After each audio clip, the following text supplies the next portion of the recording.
శ్రీమాత్రే నమ. జయ గురు దత్తాత్రేయ నమ. ఈ వీడియోలో మనం జనవరి 19వ తారీఖు నుంచి 25వ తారీఖు మధ్యలో జరగబోయే వారఫలాలు మేషరాశి వారికి ఏ విధంగా ఉండబోతున్నాయి అని పరిశీలించినప్పుడు, ఈ వారంలో మేషరాశి వారికి రాశ్యాధిపతి కుజుడు ఈ జనవరి 21వ తారీఖున చతుర్థ స్థానం నుండి వక్ర గమనంలో 3వ స్థానంలోకి రావడం జరుగుతుంది. ఇది ఒక విధంగా రాశివారు అత్యంత ఉత్సాహంతో ఏ పనైనా సమర్థవంతంగా నిర్వహించే విధంగా వారి యొక్క ప్రాబల్యం ఉండే అవకాశం ఉంది. ఇది ఏదైనా పోటీ రంగంలో ఉన్నవారికి, అలాగే ఏదైనా దేహదారుఢ్యంతో కూడుకున్నటువంటి పోటీ పరీక్షలు కానీ, ఇంటర్వ్యూలో కానీ, నిరుద్యోగులకు ఉద్యోగ ప్రయత్నాలు చాలా వరకు ఫలించే అవకాశం ఉంది. ఈ సమయంలో మీరు ఎవరి యొక్క సహాయ సహకారాలు లేకుండా స్వతంత్రంగానే అటు ఉద్యోగ ప్రయత్నాలు ఫలించే అవకాశం ఉంది. వ్యక్తిగతంగా మీరు ఏదైనా ఒక విషయాన్ని సాధించే ప్రయత్నంలో తప్పకుండా విజయాన్ని సాధించే అవకాశం ఉంటుంది. మనకి ఇంచుమించుగా జనవరి 21వ తారీఖు వరకు. ఆ విధంగానే ఇంచుమించుగా ఈ వారం అంతా కూడా మనకి భాగ్యస్థానంలో బుధగ్రహ సంచారం. ఇది ఒక విధంగా జాతకుడికి కొత్త ఆలోచనలు వస్తూ ఉంటాయి. తనలో ఉన్నటువంటి సామర్థ్యాన్ని పెంచుకునే ప్రయత్నం చేస్తాడు. దైవభక్తి పెరిగే అవకాశం ఉంది. ఇది ఉన్నత విద్య అవకాశాలు కలిగిస్తూ ఉంటుంది. జాతకుడికి పుణ్యక్షేత్రాలు దర్శిద్దామనే మీ ఆలోచన కూడా చాలా వరకు సక్సెస్ అయ్యే అవకాశం ఉంది. కానీ కొన్ని సందర్భాల్లో బాగా మేధావులతో కానీ, తండ్రి సమాన వ్యక్తులతో కానీ కొన్ని అభిప్రాయ భేదాలు లాంటివి వచ్చే అవకాశం ఉంది. సాధ్యమైనంత వరకు వాటిని నిరోధించే ప్రయత్నం చేయండి. ధన విషయంలో మీ అంచనాలకు మించి ధన వ్యయం జరిగే అవకాశం ఉంది. అలాగే ముఖ్యంగా లాభస్థానంలో ఇంచుమించుగా ఈ వారం అంతా కూడా శుక్ర శనిగ్రహాల సంచారం. ఇది మీ జీవిత భాగస్వామికి అనుకూలంగా ఉండే అవకాశం ఉంది. అలాగే వ్యక్తిగతంగా ఈ మేషరాశి వారు స్త్రీలై ఉంటే వారి యొక్క ఉద్యోగ ప్రయత్నాలు ఫలించడం కానీ, చాలా కాలంగా వారికి రావాల్సినటువంటి ధనం కానీ, హోదా కానీ, లేదా వివాహ ప్రయత్నాలు నెరవేరే విషయంలో చాలా వరకు ఈ యొక్క గ్రహస్థితి అంటే శని శుక్రుల గ్రహస్థితి స్త్రీలకు చాలా అనుకూలించే అవకాశం ఉంది. అలాగే వ్యక్తిగతంగా ఈ రాశిలో మగవారైతే వారి యొక్క భార్యకి ఏదైనా హోదా పెరగడం కానీ, ఉద్యోగ ప్రయత్నం ఫలించడం కానీ, లేదా వారి యొక్క తండ్రి గారి ద్వారా కానీ, వారి పుట్టింటి ద్వారా కానీ పూర్తి సంపూర్ణ సహాయ సహకారాలు అందించే అవకాశం ఉంది. సో అలాగే ముఖ్యంగా ధనస్థానంలో కూడా గురుగ్రహ వక్రగమనం అంటే భాగ్యాధిపతి ధనస్థితి, ధనాధిపతి లాభస్థితి, జాతకుడికి ఒక అద్భుతమైనటువంటి ధనయోగం ఈ వారంలో ఏర్పడడం జరిగింది. ఆ కారణం వల్ల కుటుంబ సభ్యుల యొక్క సంపాదన ఆదాయం పెరుగుతుంది. అలాగే కొన్ని కుటుంబ బాధ్యతలు ఇతరులు తీసుకోవడం వల్ల మీరు కొంతవరకు ఈ బాధ్యతల నుంచి బయటపడడం వల్ల కొంతవరకు మీ యొక్క సంపాదించిన ధనం చాలా వరకు మిగిలే అవకాశం ఉంది. సో ఏదైనా ఆదాయ విషయంలో ఊహించిన దానికన్నా అధిక ఆదాయం, అలాగే మీ కుటుంబ సభ్యుల ఆదాయం ఎక్కువగా ఉంటుంది. అలాగే కుటుంబంలో ఏదో ఒక పుణ్య కార్యక్రమం కానీ, శుభకార్యం కానీ నిర్వహించే అవకాశం ఉంటుంది. మొత్తం మీద ధన లాభస్థానాలు బాగోవడం, భాగ్యాధిపతి యొక్క అనుకూలత చాలా వరకు ఈ రాశి వారికి ఈ వారం అంతా కూడా అటు ఆర్థిక విషయాలు, ఆధ్యాత్మిక విషయాలు చాలా అనుకూలంగా ఉండే అవకాశం ఉంది. మరి ముఖ్యంగా ఈ రవి పంచమాధిపతిగా ఉన్నటువంటి రవి దశమ స్థానంలో దిగ్బలుడై ఉండడం వలన జాతకుడికి వృత్తిపరమైనటువంటి హోదా పెరుగుతుంది.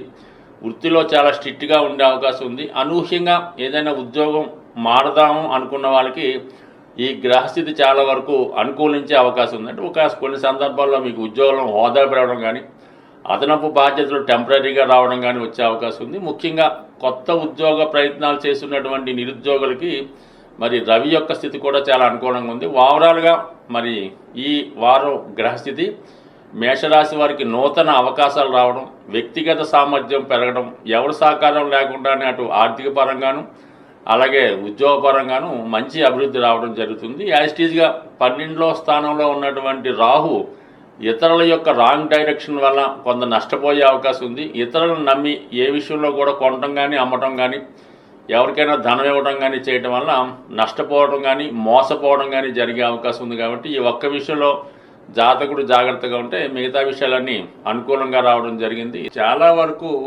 ఈ గోచార ఫలితాలని చూస్తున్నవారు, దాన్ని ఫాలో అవుతున్న వారికి మనం చెప్పినటువంటి విషయాలు చాలా వరకు జరగవచ్చు, జరగకపోవచ్చు. దానికి కేవలం మీ యొక్క గోచారమే కాకుండా మీ గృహంలో, అంటే మీరు నివసిస్తున్నటువంటి గృహంలో, అది అద్దిల్లైనా సొంతిల్లైనా కొన్ని వాస్తుపరమైనటువంటి ఇబ్బందుల వల్ల అయితే అవ్వచ్చు.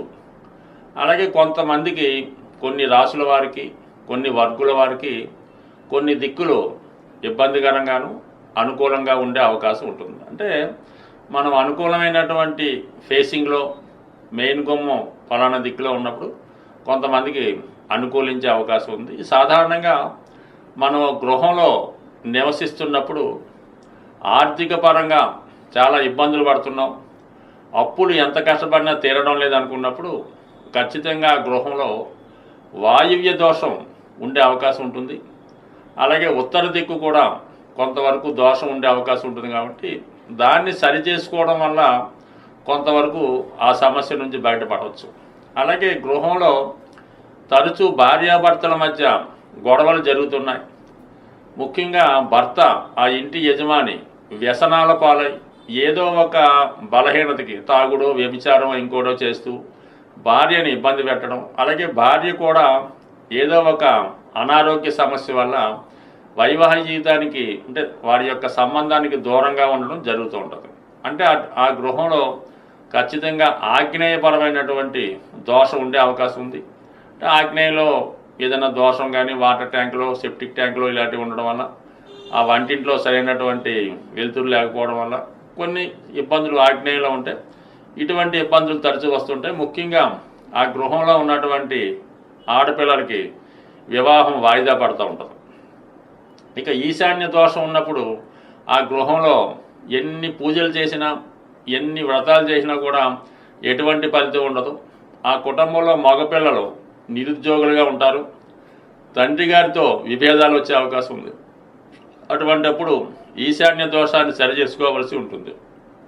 ఇక నైరుతి దోషం ఉన్నప్పుడు తరచూ కోర్టు కేసులు, ఇంట్లో ఏదో ఒక పిల్లలకి యాక్సిడెంట్ అవ్వడం, పెద్దవారికి యాక్సిడెంట్ అవ్వడం, ఏదో ఒక అనారోగ్యం రావడం, తరచూ హాస్పిటల్ చుట్టూ తిరగవలసి ఉంటుంది.